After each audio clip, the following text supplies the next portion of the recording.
Assalamualaikum warahmatullahi wabarakatuh. Perkenalkan, nama saya Yurisya Maisiro, NPM 1009093181810. Di sini saya akan mempresentasikan dari mata kuliah Manajemen Keuangan Islam mengenai riba. Riba secara bahasa artinya tambahan. Secara linguistik, riba berarti tumbuh dan membesar. Jadi, secara teknisnya, riba merupakan penambahan dari harta pokok atau modal, baik berupa transaksi atau pinjam-meminjam secara batil. Kenapa secara batil? Karena riba di sini bertentangan dengan Islam.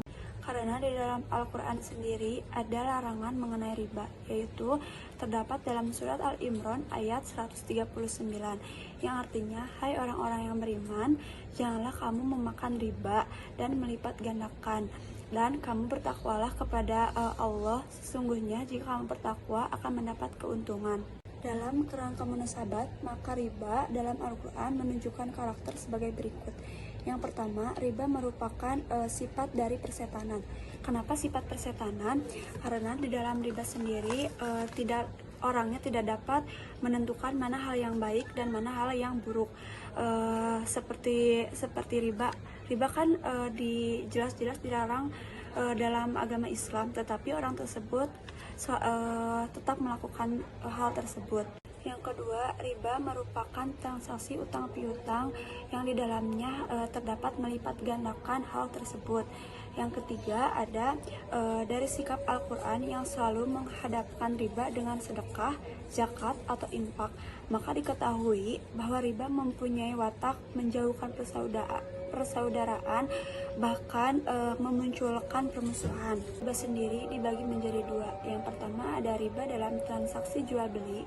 Yang kedua ada riba mengenai pinjam meminjam. Riba dalam pinjam meminjam dibagi menjadi dua, yaitu ada riba qard dan riba jahiliyah.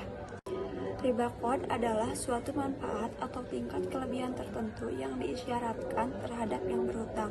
Contohnya ketika ada seseorang yang berhutang, di sana terjalin suatu persyaratan mengenai riba tersebut. Contohnya jika saya meminjam 1 juta, ada bunganya 10%.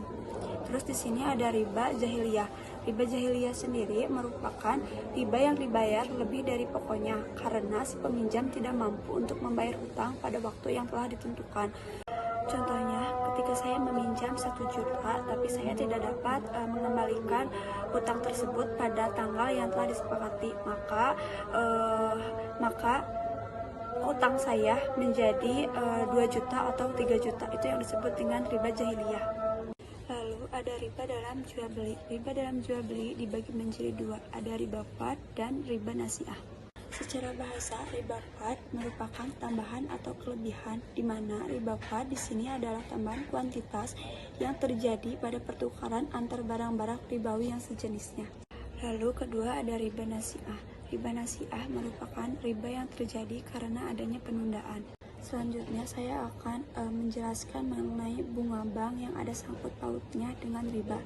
Qadarwi telah memaparkan kenapa bunga bank disebut dengan riba. Yang pertama, fungsi utama bank sebagai financial intermediation. Yang kedua, dalam praktiknya tambahan harus diberikan. Jadi ketika ada seseorang yang meminjam kepada bank, pasti selalu ada bunga yang disepakati terhadap dua orang tersebut. Lalu yang ketiga, pada saat batas peminjaman berakhir, bank akan menyuruh orang tersebut melunasi atau bahkan akan menyita harta yang dimiliki oleh si peminjam sebagai jaminan. Sekian presentasi yang bisa saya sampaikan. Mohon maaf jika banyak kekeliruan dalam perkataan dan pembahasan. Wassalamualaikum warahmatullahi wabarakatuh.